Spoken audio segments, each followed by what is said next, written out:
Queridos, Filipenses, capítulo 3, por favor. Refletiremos hoje sobre a necessidade que eu e você possuímos de desenvolver a mente de Cristo no apego à verdade.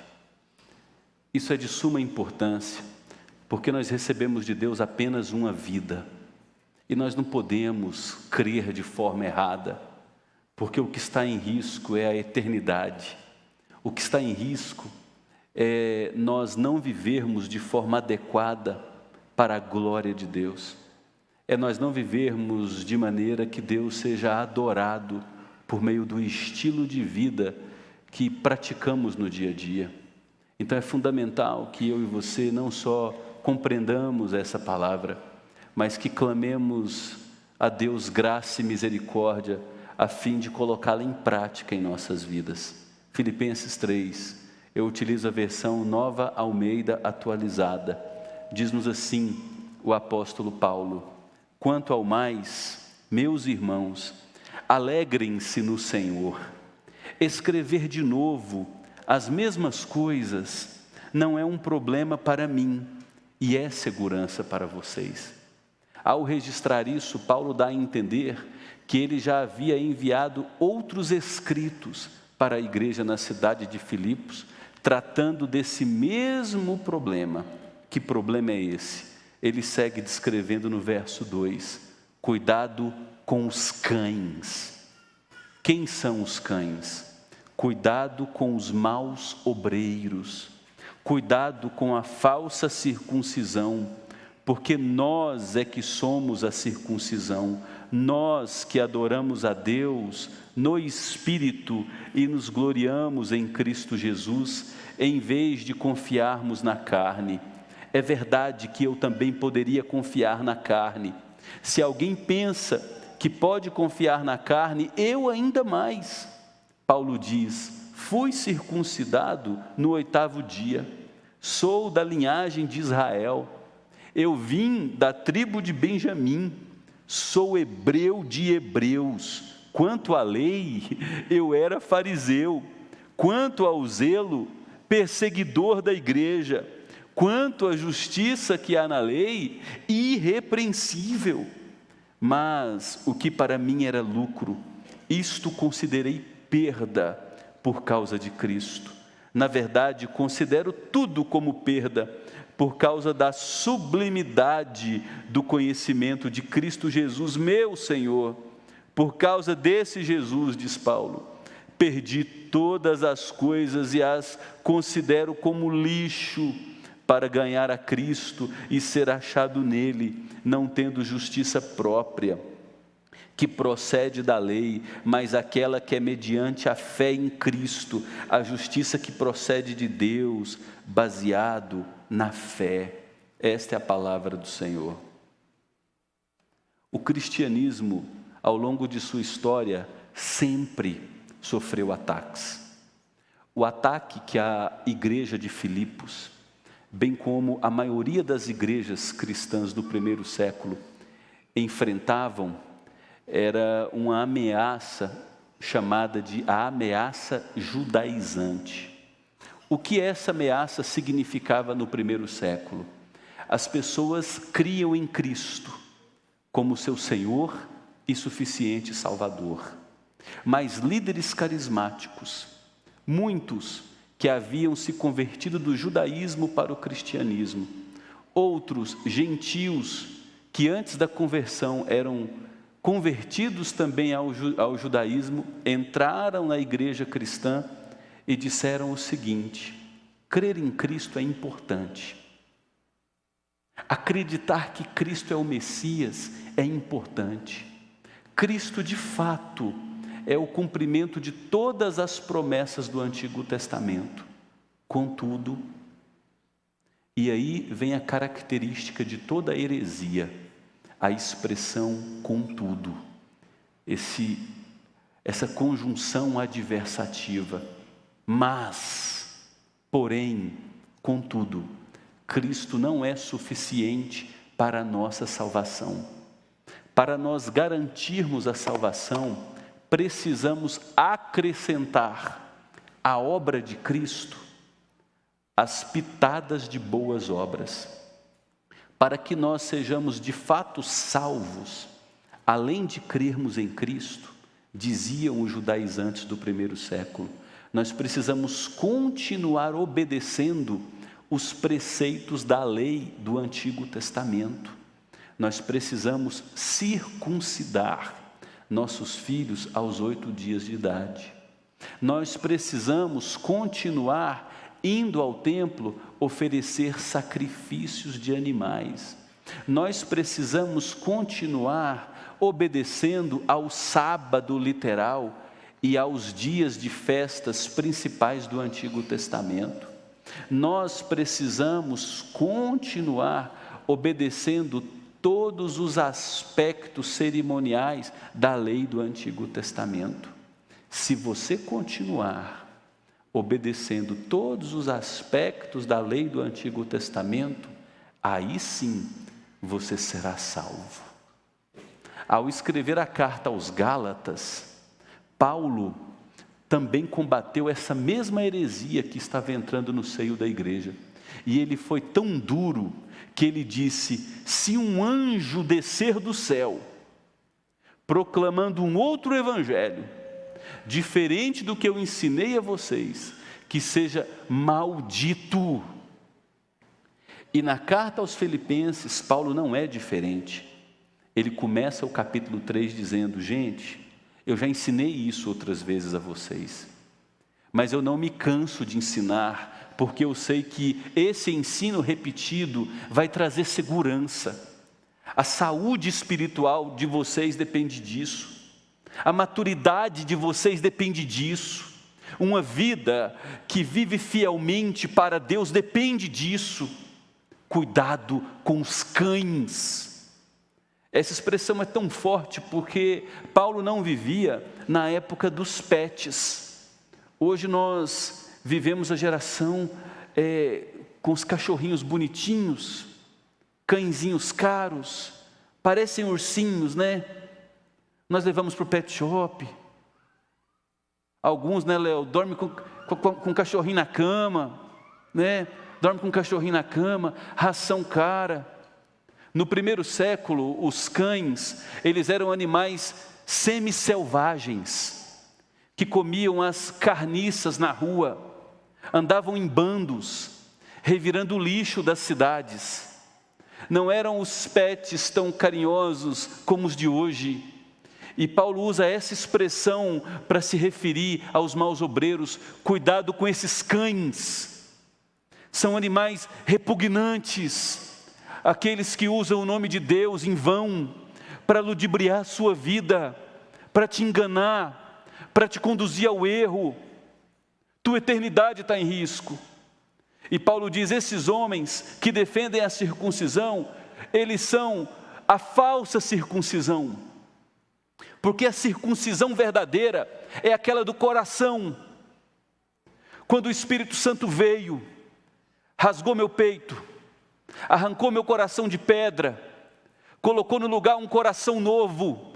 Esse coração novo, ao ouvir a pregação do Evangelho e compreendendo a obra de Jesus que morreu por meus pecados, pagou a minha dívida, esse coração novo me deu condições de crer para a salvação. Quando nós recebemos de Deus esse coração novo, nós fomos circuncidados. A verdadeira circuncisão é aquela do coração, é a que crê para a salvação, para a verdadeira salvação. O restante é só circuncisão feita por mãos humanas, não tem valor nenhum. Aí Paulo segue dizendo: se o que eles estão ensinando vocês possui algum valor, eu quero dizer que eu era irrepreensível no modo como eles ensinam. Eu sou hebreu de hebreus. É como se Paulo estivesse dizendo: eu tenho sangue de Abraão correndo na minha veia. Ninguém pode dizer que é mais hebreu que eu. Eu vim da tribo de Benjamim, sou da linhagem de Benjamim, de quem veio o primeiro rei de Israel. O primeiro rei de Israel saiu da minha tribo. Quer ver como eu sou judeu de carteirinha? Fui circuncidado ao 8º dia, conforme a lei ordena. Quer ver um detalhe? Eu era fariseu. Para a pessoa ser fariseu no primeiro século, aos 15 anos de idade, pasmem, aqueles que têm dificuldade de decorar um versículo bíblico, aos 15 anos de idade o menino tinha que ter decorado a maior parte do Pentateuco, Gênesis, Êxodo, Levítico, Números e Deuteronômio. Ao decorar a maior parte do Pentateuco, ele não seria fariseu, ele entraria na escola para estudar o farisaísmo. A palavra fariseu significa separado. Eram zelosos pela religião, pelos usos e costumes, por obedecerem meticulosamente todo o rigor da lei. Paulo diz: eu era fariseu, eu estudei aos pés do Papa do primeiro século, dentro do farisaísmo, Gamaliel. Os fariseus, eles se consideravam guerreiros de Deus. E quanto ao zelo que há na lei, eu era perseguidor da igreja. Pelos fariseus se considerarem guerreiros de Deus, qualquer pessoa ou grupo que se apresentava como uma ameaça à pureza religiosa, eles perseguiam. Paulo enxergava que ao perseguir os discípulos de Jesus, ele estava praticando uma obra em nome de Deus. Talvez você não se recorde, mas em Atos capítulo 7, nós temos o primeiro assassinato de um cristão depois de Jesus Cristo. Estevão, o primeiro diácono eleito na igreja primitiva, foi apedrejado pelos fariseus e por um grupo de homens e mulheres. E o apóstolo Paulo estava segurando as roupas dos apedrejadores de Estevão. Depois, Paulo pegou cartas dos fariseus, que exerciam também o domínio político, e foi até a cidade de Damasco, a fim de prender e levar ao martírio muitos cristãos. Paulo traz esse argumento para dizer o seguinte: se alguém tem legitimidade para ensinar a salvação pelas boas obras, essa pessoa sou eu. Judeu de carteirinha, sangue de Abraão correndo na veia, circuncidado ao 8º dia, fariseu, Bíblia decorada de ponta a ponta, zeloso, perseguidor dos cristãos, irrepreensível como jovem em toda a minha geração. Eu era aquele genro que toda sogra queria ter, zeloso, religioso. Mas quando eu conhecia Jesus Cristo, ou melhor, quando Cristo veio ao meu encontro, eu enxerguei que eu estava apegado a esterco. Que expressão pesada que o apóstolo Paulo usa. Não é politicamente correta. A Nova Almeida Atualizada usa aqui a tradução lixo. Mas a palavra no original que Paulo utiliza é a mesma palavra para os dejetos humanos. É a mesma palavra para estrume. Paulo olha para toda a performance, para toda a moralidade que nós tanto valorizamos e diz: tudo isso não possui valor nenhum, ou melhor, possui o mesmo valor que estrume, se comparado à sublimidade da graça de Jesus por nossas vidas. Nós somos salvos unicamente pela graça de Deus, que enviou Jesus Cristo, sem termos méritos nenhum para sermos salvos. E imerecidamente, esse Deus na eternidade nos amou, fazendo com que no tempo certo da história nascesse a bendita pessoa de Jesus Cristo para receber sobre si a maldição do nosso pecado, a fim de que não haja mais maldição do pecado sobre nós. E aqueles que olham para a pessoa e para a obra de Jesus Cristo e compreendem que Cristo pagou o preço de seu pecado, a culpa de seu pecado, a condenação de seu pecado, e se rendem a Cristo Jesus, depositam sua fé em Cristo Jesus, estas pessoas são salvas, passam da morte para a vida, da cegueira para a luz. são retiradas do império das trevas e trazidas para o reino de Jesus Cristo, o reino do amado do Pai. Essa é a natureza do Evangelho, queridos. Nós fomos salvos pela graça de Deus em Cristo Jesus. Não há nenhuma contribuição nossa para a salvação. Não há nada que possamos apresentar de bom da nossa parte para um Deus infinitamente santo, santo, santo, santo, que nos torne dignos para receber de Deus a salvação. Esse mesmo evangelho torcido que Paulo repudiou no primeiro século é praticado nos dias de hoje. Eu tenho uma pessoa muito próxima a mim, que lamentavelmente é escravizada a usos e costumes. Dentro de casa não pode colocar uma bermuda, usa calça jeans. Se levantar de madrugada, não tem liberdade para se relacionar com Deus como um filho amado. Precisa imediatamente se colocar de joelhos para demonstrar diante de Deus uma espiritualidade de alto sacrifício terrível. Há muito engano acontecendo ao nosso redor. E nós precisamos ter cuidado com os falsos obreiros, com os cães que nos cercam. Desde o início, a igreja cristã foi ameaçada. Depois que o apóstolo Paulo morreu, meados do 2º século para início do 3º século, nasceu um homem chamado Ário. Ário era presbítero numa igreja, um homem muito culto, que se tornou pastor. E Ário começou, por seu carismatismo, a atrair multidões e a disseminar uma heresia. Ário dizia o seguinte: Jesus não era homem, porque o corpo é mau e só a alma é boa. O Jesus que andou na terra era apenas um fantasma, tinha aparência de homem, mas não era real. Esse ensino diário era tão terrível, porque levaria as pessoas que acreditavam nele a repudiarem a matéria, a repudiarem a carne, a repudiarem essa bela criação que Deus nos deu. No ano 325, a igreja se organizou num concílio na cidade de Niceia para combater o arianismo. E ali a igreja determinou que Jesus Cristo é 100% homem.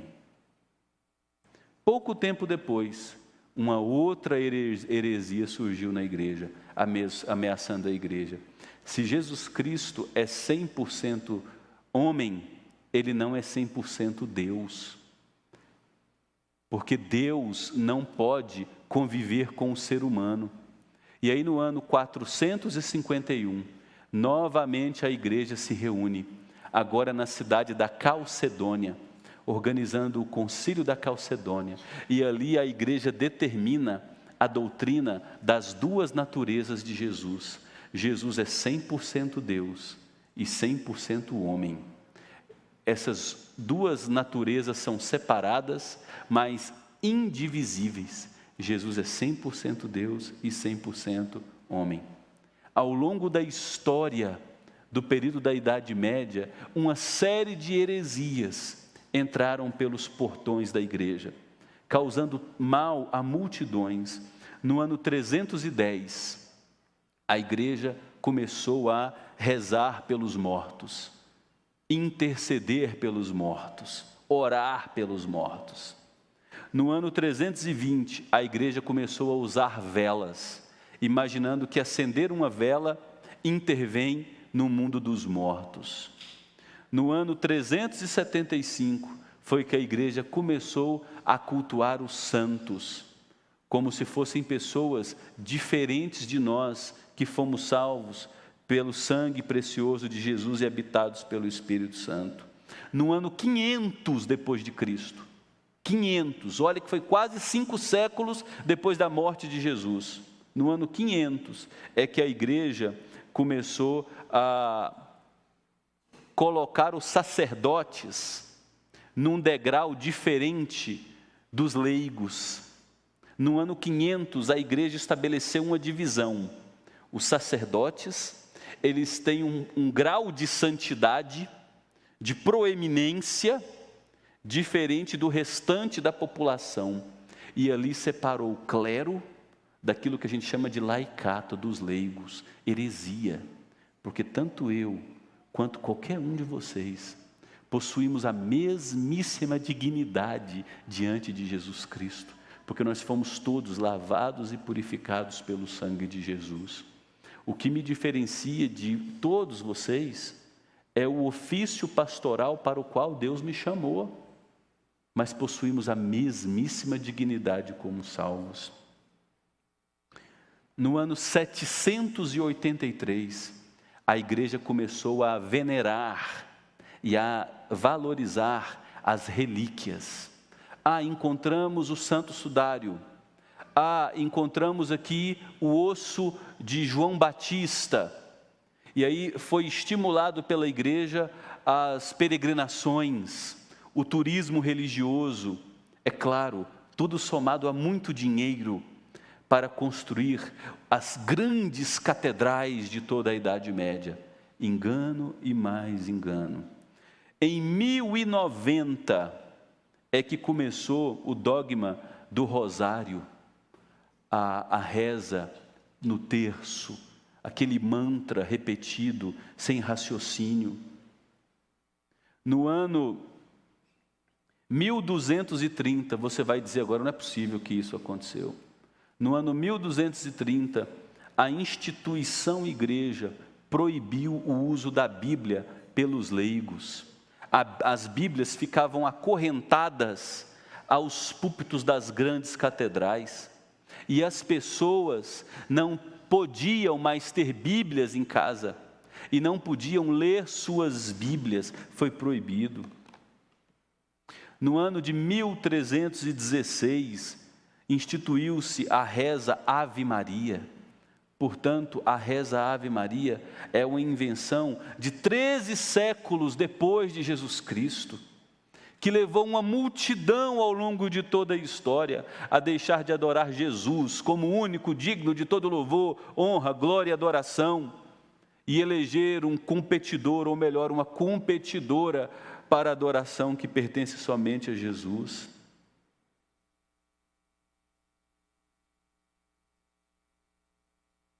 No ano de 1546, olha que foi ontem na história humana, no ano de 1546, a igreja aprovou a inserção dos livros que são chamados de apócrifos.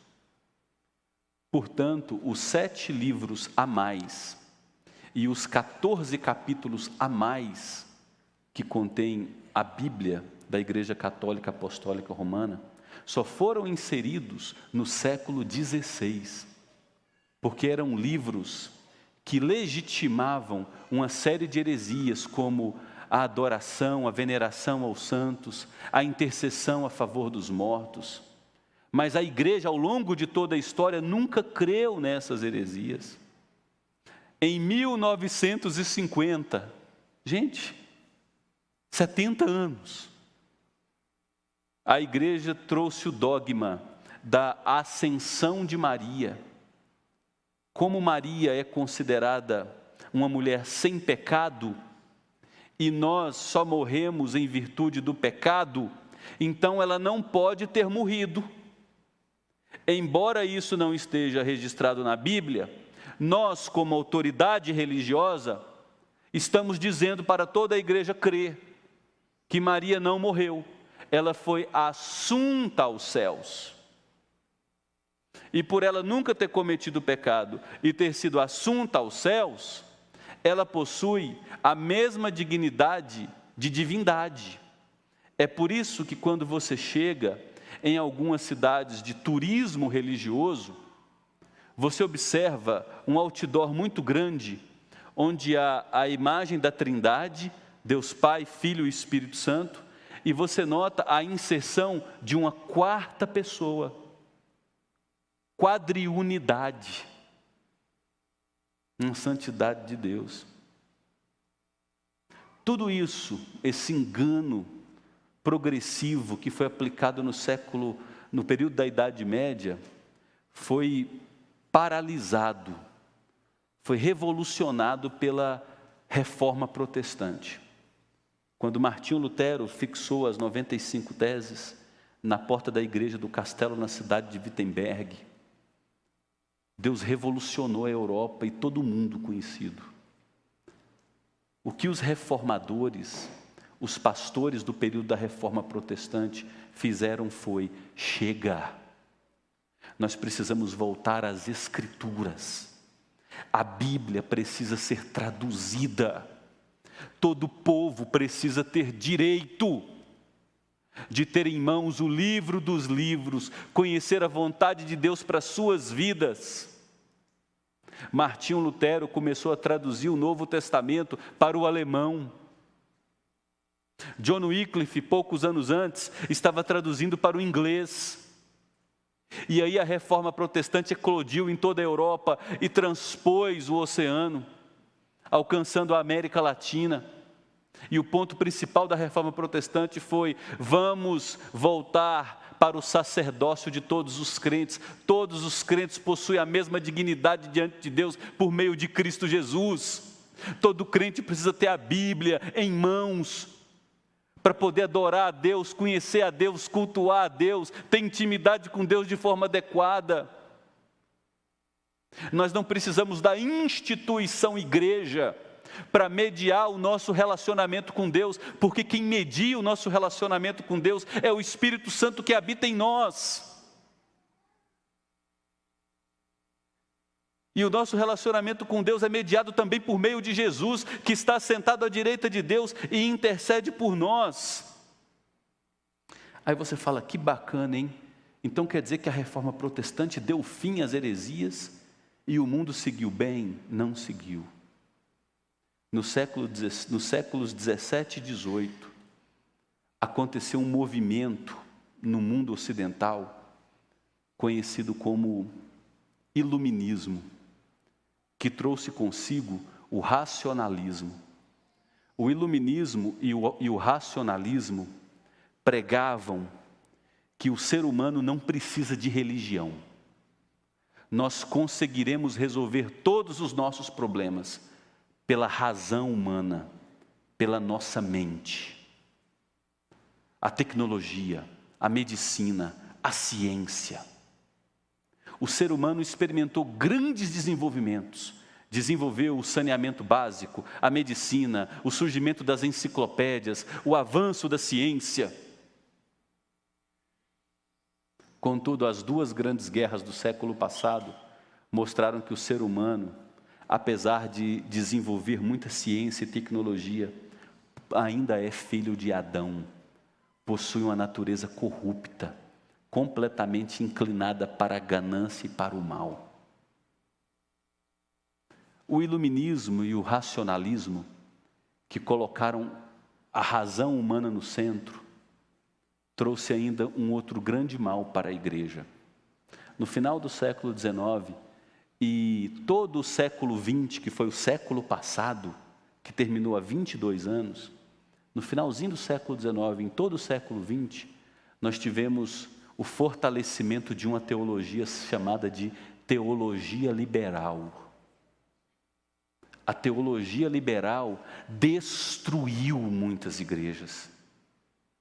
Os púlpitos foram tomados por pastores liberais. Você sabe o que os pastores liberais criam?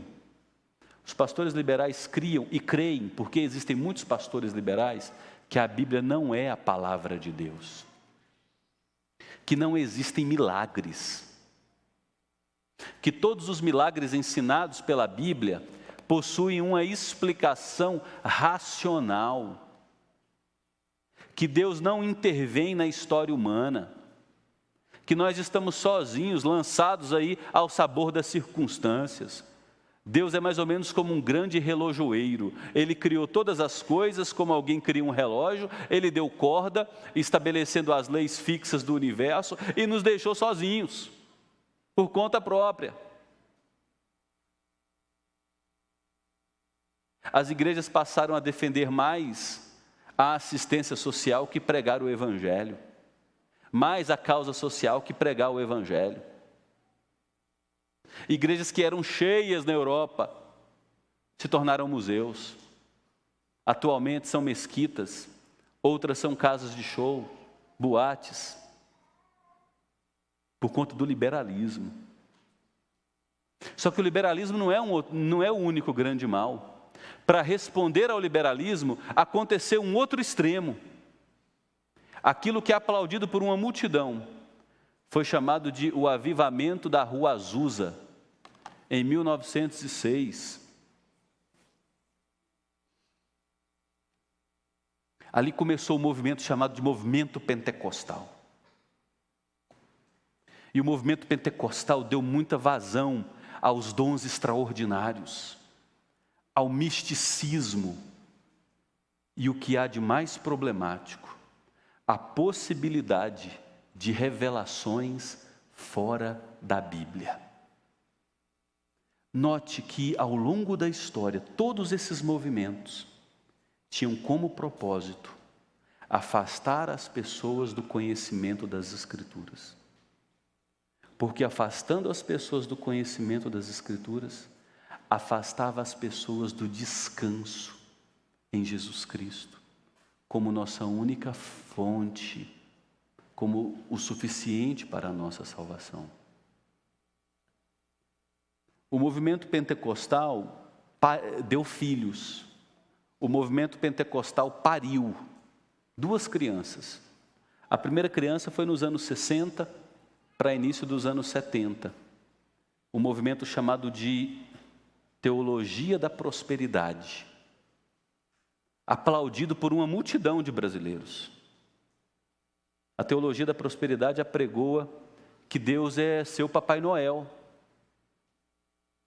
e você faz barganha com Deus, que você dá para Deus e decreta para Deus te devolver em dobro, triplo, quádruplo. Deus é seu funcionário, você tem o dever de ficar rico. Da Teologia da Prosperidade, a gente escuta algumas aberrações. O Edir Macedo disse: gravado, filmado, transmitido, ao vivo, o Espírito Santo não quer seus aplausos. Lembra que a gente tocou aqui a primeira música, muito bem feita, a igreja aplaudiu. A igreja aplaudiu depois de uma música muito bem tocada. O Edir Macedo disse: para. O Espírito Santo não quer seus aplausos. O Espírito Santo quer seu dinheiro. Junto com a Teologia da Prosperidade nasceu o movimento da batalha espiritual. Eu queria mostrar alguns vídeos para vocês, mas eu não tive coragem, porque parece piada. Mas quem aqui veio do meio pentecostal e neopentecostal sabe que isso acontece. Um pastor, suposto pastor, com uma outra pessoa supostamente possessa, e ele com a garrafa que parecia uma garrafa de mineirinho, aquela garrafa de refrigerante verde vazia, dizendo que ia pegar os demônios daquela mulher e ia colocar dentro daquela garrafa PET.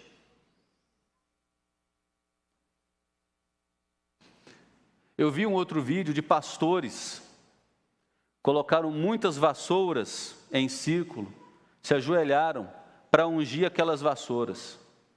Porque se você desse uma oferta de fé, você ganharia uma vassoura para varrer todo o mal da sua vida.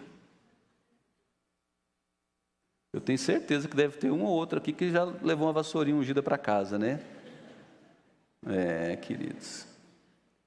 Eu vi o kit do óleo ungido para determinar a vitória sobre a sua vida. Só que para você receber o kit da comunhão, você sabe o que era necessário, né?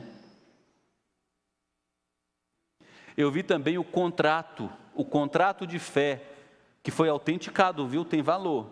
Autenticado por 70 pastores, ou 70 picaretas. E por meio desse contrato, você estava firmando uma sociedade com Deus para conquistar a vitória financeira. E, claro, conquistar todos os benefícios que são seus por direito. A teologia da prosperidade, junto com o movimento da batalha espiritual, filhas do movimento pentecostal, compreendem que o reino de Deus está aqui na terra, que o céu não está por vir, o céu é agora. E o céu significa a gente determinar todos os benefícios espirituais para a gente viver o capitalismo em abundância, porque o capitalismo nos fará felizes. É o consumismo elevado às alturas. Eu vi também chuva de ouro, de prata, de diamante. Criança, ó, Caleb, ganhou um dente de diamante, hein? Foram numa das igrejas, oraram, a criancinha recebeu um dente de diamante, vai ali na doutora Giovana, ela já arranca o dente, vai sobrar dinheiro para pagar tranquilamente ela e mais uma fortuna aí com dente de diamante. Campanha do Prudente Construtor, essa foi do Valdomiro Santiago. É a colher de pedreiro ungida, que não era para você trabalhar como pedreiro, mas para você tocar os seus projetos de vida. Onde você colocasse a colher, você prosperaria.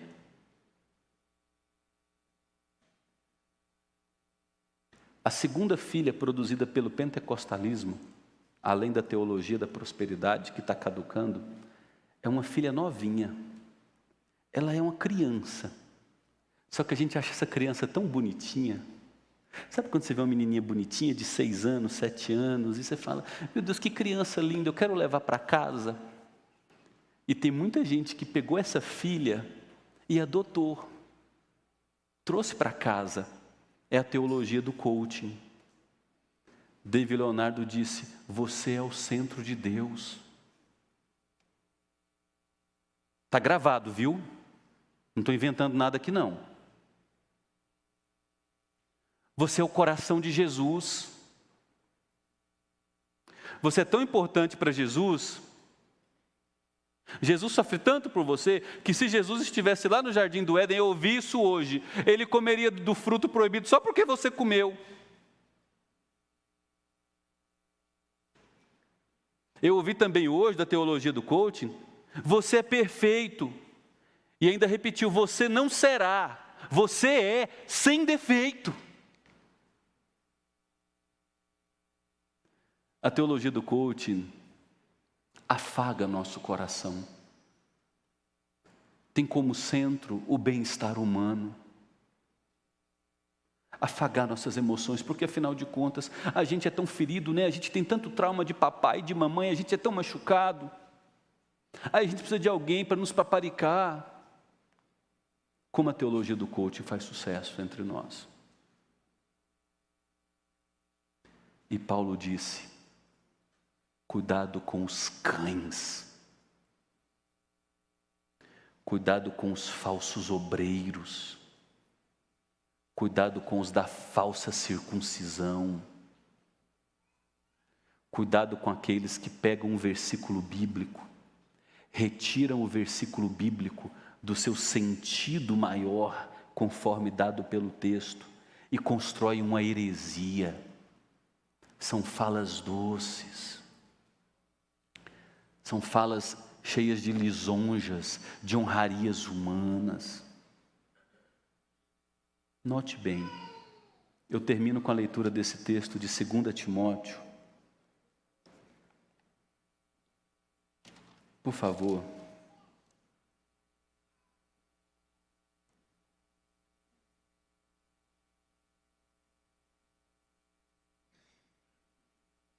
Capítulo 4. A gente pode ler 2 Timóteo 3 primeiro. Olha o que Paulo nos revelou, inspirado pelo Espírito Santo. 2 Timóteo 3. Mas você, Paulo disse a Timóteo e está dizendo a nós nessa noite, mas você precisa saber disto. Nos últimos dias sobrevirão tempos difíceis, porque os seres humanos serão egoístas, só pensarão em si. Os seres humanos serão avarentos. Cash, cash, cash, cash. Dinheiro, dinheiro, dinheiro, dinheiro, meu bem-estar, culto ao prazer. Os seres humanos serão orgulhosos, não darão o braço a torcer. Gente de dura cerviz, arrogantes, não se curvarão. Blasfemadores, não se importarão se por meio de suas vidas não honram ao Deus que eles dizem tê-lo salvo. Os seres humanos serão desobedientes aos pais, ingratos, ímpios, sem afeição natural. Aqui Paulo está dizendo que os seres humanos não valorizarão a própria natureza biológica, eles não respeitarão o próprio modo como Deus os criou, eles ferirão o propósito basilar de Deus para a sua sexualidade, expresso no genital que Deus lhes deu.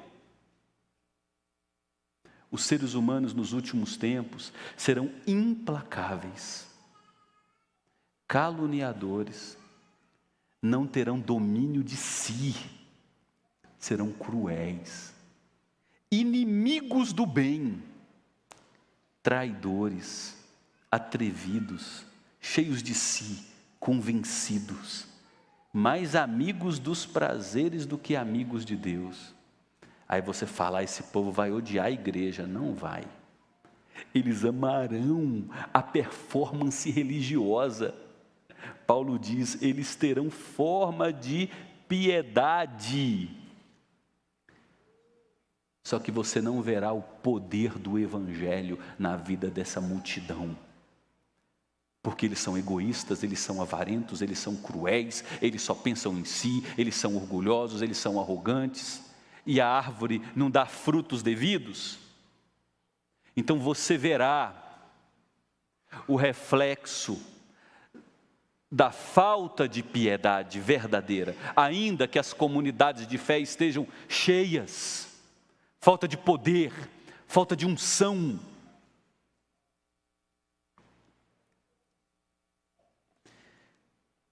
E aí no capítulo 4, versículo 1, Paulo diz a Timóteo, diante de Deus, Timóteo, e diante de Jesus Cristo, não tenha dúvidas, Jesus Cristo vai julgar vivos e mortos, pela manifestação do seu reino, Jesus voltará. Diante disso, Timóteo, eu peço a você com insistência, prega a palavra, abra a Bíblia, ensine a Bíblia, reflita na Bíblia, fique na Bíblia, insista, quer seja oportuno, quer não, quer as pessoas gostem de ouvir ou não, corrija, repreenda, exorte as pessoas com amor, com toda paciência e doutrina, fundamentado na palavra. E aí Paulo dá a Timóteo uma nota de consolo. Timóteo, é possível que você não seja bem sucedido em seu ministério, é possível que você não experimente muitos resultados quantitativos de sua pregação. E Paulo explica por quê, no versículo 3, pois virá o tempo em que as pessoas não suportarão a pregação fiel do Evangelho. As pessoas não suportarão a sã doutrina.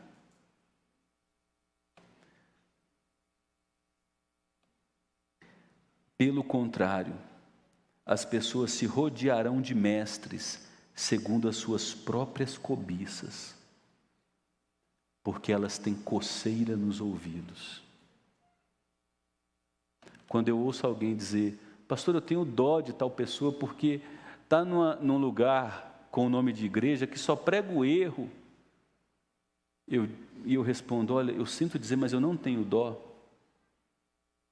porque nós temos hoje a pregação fiel do Evangelho. Hoje você abre no YouTube, você escuta Nicodemos, Hernandes Dias Lopes, John Piper, tantos outros nomes que pregam o Evangelho fielmente. A Bíblia está dizendo que essas pessoas estão enchendo lugares com falsos pastores, cães, maus obreiros, como juízo de Deus sobre elas, porque elas têm coceira nos ouvidos, se recusam a ouvir a verdade e se entregam aos maus obreiros, se entregam às mentiras, porque as mentiras são a verdade que ela quer ouvir. Paulo segue dizendo em 2 Timóteo capítulo 4, eles, no verso 4, se recusarão a dar ouvidos à verdade e vão se entregar às fábulas. Eu não sei se a Raquel lembra, assim que a gente chegou em Séries, eu fui convidado para fazer um culto no lar. Imagina a cena. Eu cheguei numa casa e aí tivemos um momento com 2, 3 músicas e eu estou pregando o evangelho. E tinha uma irmãzinha assim, ó. E imagina você pregar a pessoa. Lembra disso? Pessoa. Terminou o culto. Eu falei, me responde uma coisa. Por que você tampou os ouvidos daquele jeito ali? Não, porque eu não quero ouvir a verdade. Porque eu sei que se eu ouvir a verdade, eu vou ser cobrada pela verdade. Então eu não quero saber a verdade. Eu vi isso acontecer. Paulo está dizendo que as pessoas se recusarão a ouvir a verdade. E elas se entregarão às fábulas. Sabe qual que é a expressão aqui para fábulas? É quando você vai colocar o seu filho para dormir, e aí você conta uma história encantada, fantasiosa, cria o reino de dragões, de fadas, aquele reino encantado da fantasia. Essa é a expressão fábulas. As pessoas preferirão viver numa farsa do que conhecerem a verdade. E aí no verso 5, Paulo olha para mim e para você e nos exorta com muito amor e doutrina bíblica. Mas você, seja sóbrio em todas as coisas, olhe para tudo que está ao seu redor, filtre todo esse mal que tem tomado conta do que é chamado de igreja cristã, repudie isso, vá para a palavra, aprecie a palavra, conheça a palavra, cresça na palavra, agradeça a Jesus por ter salvado você, sendo você o maior de todos os pecadores. Louve a Jesus por toda a eternidade, por ter recebido sobre si a maldição destinada a mim e a você. Fique nessa palavra. Faça o trabalho de um evangelista e cumpre o teu ministério com fidelidade, porque aquele que perseverar até o fim, esse será salvo. Como desenvolver a mente de Cristo no apego à verdade, conhecendo a verdade, que não está mais acorrentada aos púlpitos.